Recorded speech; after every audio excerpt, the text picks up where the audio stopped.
brought to you by Technosport. Spirit तो वही है जो मैदान में उतरे। Technosport, sport your spirit.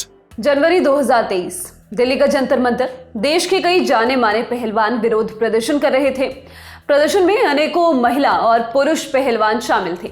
ये रेसलर्स कई दिनों तक जमीन पर सोते हुए नजर आए थे। प्रदर्शन हो रहा था रेसलिंग फेडरेशन ऑफ इंडिया यानी कि WFI के प्रेसिडेंट के खिलाफ, जिन पर आरोप लगे कि उन्होंने महिला पहलवानों के साथ यौन शोषण किया।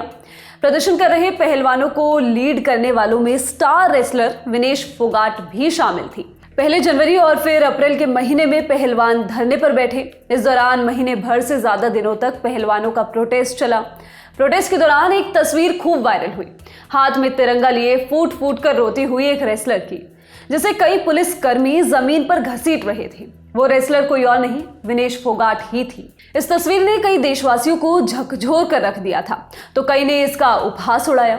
इन रेसलर्स को सोशल मीडिया पर भयंकर ट्रोल भी किया गया। कहा गया कि जो प्रोटेस्ट कर रहे हैं उन सबका करियर खत्म हो चुका है। विनेश को कुछ ज्यादा ही ट्रोल किया गया, लेकिन सड़कों पर घसीटी गई देश की इस बेटी ने हौसला नहीं हारा।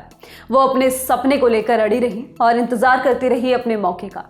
मौका आया अगस्त 2024 में, पेरिस ओलंपिक्स 2024, जहां विनेश ने अपने प्रदर्शन से हर किसी को जवाब दे दिया, एकदम करारा जवाब। नतीजा, पूरा देश उनके बारे में बात कर रहा है, गर्व के साथ, सीना ऊंचा करके, क्योंकि हरियाणा की छोरी ने पेरिस में झंडा गाड़ दिया। गोल्ड मेडल की धुन पर सवार फोगाट इतिहास रचने के एकदम करीब तक पहुंच गई। वो कारनामा जो कोई भारतीय रेसलर अभी तक नहीं कर पाया था, लेकिन किस्मत को यहाँ कुछ और ही मंजूर था। विनेश और पीले तमगे के बीच कुश्ती का एक नियम आड़े आ गया। विनेश को फाइनल मैच से कुछ घंटों पहले डिस्क्वालीफाई घोषित कर दिया गया। वजह बताया गया कि उनका वजन तय मानकों से ज्यादा है, महज कुछ ग्राम। 50 किलोग्राम वेट कैटेगरी के सेमीफाइनल मैच के बाद ही विनेश और सपोर्ट स्टाफ को पता चल गया था कि उनका वजन कुछ बढ़ा हुआ है, जिसे कम करने के लिए उनके हाथ में जो कुछ था उन्होंने किया। बाल कटवाए, दौड़ लगाई, रस्सी कूदी, साइकिल भी चलाई, लेकिन बात नहीं बनी। तय समय सीमा तक वो अपना वजन 50 किलो नहीं ला पाई। एक कहावत है, कभी कभी हम उस सीढ़ी से फिसलते हैं जिसके ठीक ऊपर छत होती है। डिस्क्वालीफाई होने की वजह से विनेश को कोई मेडल नहीं मिला, लेकिन देश की बड़ी आबादी से उन्हें आज जो रिस्पेक्ट और सपोर्ट मिल रहा है, वो शायद ही हमने और आपने पहले कभी देखा होगा। 9 साल की उम्र में अपने पिता को खो देने वाली इस छोरी के यहाँ तक पहुंचने का सफर कैसा रहा है, आइए जानते हैं। विनेश फोगाट का जन्म 25 अगस्त 1994 को हरियाणा के चरखी दादरी जिले के बलाली गांव में हुआ। कुश्ती से ताल्लुक रखने वाले परिवार में पापा राजपाल फोगाट भी इलाके के जाने माने पहलवान थे, लेकिन विनेश का इस खेल से परिचय करवाया उनके चाचा महावीर फोगाट ने, जिनकी बेटियां गीता फोगाट और बबीता कुमारी भी तब इस खेल में अपनी पहचान बना रही थी। हालांकि विनेश और फोगाट परिवार के लिए शुरुआत में ये बिल्कुल आसान नहीं रहा। गांव में ताने कसे गए, कहा गया कि कुश्ती पुरुषों का खेल है, ना कि महिलाओं का। लेकिन महावीर फोगाट ने इन बेटियों के लिए जो सपना संजो रखा था, उससे पीछे कहाँ हटने वाले थे। जब विनेश की उम्र महज 9 साल की थी तो उनके पापा की हत्या कर दी गई जमीनी विवाद को लेकर। यहाँ से विनेश की पूरी देखरेख उनकी माँ प्रेमलता और चाचा महावीर फोगाट ने की। जूनियर लेवल पर विनेश ने निरंतर अच्छा प्रदर्शन किया और साल 2013 में दिल्ली में आयोजित एशियाई कुश्ती चैंपियनशिप के जरिए विनेश ने इंटरनेशनल करियर की शुरुआत की। फ्री स्टाइल 52 किलोग्राम कैटेगरी में विनेश ने ब्रॉन्ज मेडल जीता, जबकि इसी साल कॉमनवेल्थ कुश्ती चैंपियनशिप में उन्होंने सिल्वर मेडल अपने नाम किया। अब बारी थी कॉमनवेल्थ गेम्स 2014 की। विनेश ने 48 किलोग्राम कैटेगरी में हिस्सा लिया और बिना किसी चूक के गोल्ड मेडल पर कब्जा कर लिया। वहीं एशियन गेम्स में विनेश के नाम ब्रॉन्ज मेडल रहा। विनेश ने यहां से कुश्ती जगत में अपना दबदबा बनाना शुरू कर दिया। साल 2016 में हुए रियो ओलंपिक्स में विनेश ने 48 किलोग्राम कैटेगरी में हिस्सा लिया, लेकिन क्वार्टर फाइनल में उनके घुटने में चोट लग गई। इस वजह से चीन की सुन यानान से वो अपना मुकाबला हार गई। पता चला कि उनके दाहिने घुटने में लिगामेंट टियर हुआ है। इसके बाद विनेश की सर्जरी भी हुई और इसके चलते विनेश करीब 9 महीनों तक मैच से दूर रही। वापसी की साल 2017 में एशियन चैंपियनशिप के सिल्वर मेडल के साथ। धमाकेदार वापसी थी ये, पुनर्जन्म जैसी। साल 2018 के गोल्ड कोस्ट कॉमनवेल्थ गेम्स में उन्होंने गोल्ड मेडल जीता, जबकि इसी साल एशियन गेम्स का गोल्ड मेडल जीतने वाली पहली भारतीय महिला रेसलर भी बन गई।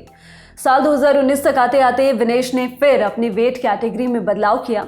उन्होंने 53 किलोग्राम में खेलना शुरू कर दिया। इतने सारे मेडल जीतने और अपनी कैटेगरी में दुनिया की नंबर 1 रेसलर बनने के बाद विनेश जब टोक्यो ओलंपिक्स में गई तो उनसे बड़ी उम्मीद थी।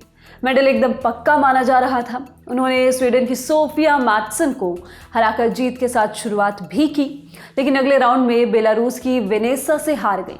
वो यहाँ मेडल नहीं ला पाई। विनेश ने मैच के बाद बताया कि वो बहुत अच्छी शारीरिक और मानसिक स्थिति में नहीं थी। यहाँ से विनेश के साथ विवाद भी जुड़ा। खबर सामने आई कि उन्होंने ओलंपिक विलेज में बाकी इंडियन रेसलर्स के साथ ट्रेनिंग लेने से इनकार कर दिया था। विनेश ने उसकी जगह पर्सनल कोच वॉलर अकोस के साथ ट्रेनिंग करने की बात कही थी। ये बात भी सामने आई कि उन्होंने ओलंपिक्स में ऑफिशियल इंडिया किट भी नहीं पहनी थी। उन्हें भारतीय कुश्ती महासंघ WFI ने अनुशासनहीनता के लिए अस्थायी तौर पर निलंबित कर दिया। इसी साल रेसलर की कोहनी की सर्जरी भी हुई। विनेश फोगाट ने साल 2022 में फिर मैट पर वापसी की। विश्व कुश्ती चैंपियनशिप 2022 में ब्रॉन्ज और बर्मिंघम में आयोजित कॉमनवेल्थ गेम्स में गोल्ड जीता। हालांकि अगले साल यानी कि जून 2023 में उन्हें कोहनी की एक और सर्जरी करानी पड़ी। विनेश ने साल 2024 एशियाई कुश्ती ओलंपिक क्वालिफिकेशन टूर्नामेंट में हिस्सा लिया और पेरिस ओलंपिक्स 2024 का कोटा हासिल कर लिया।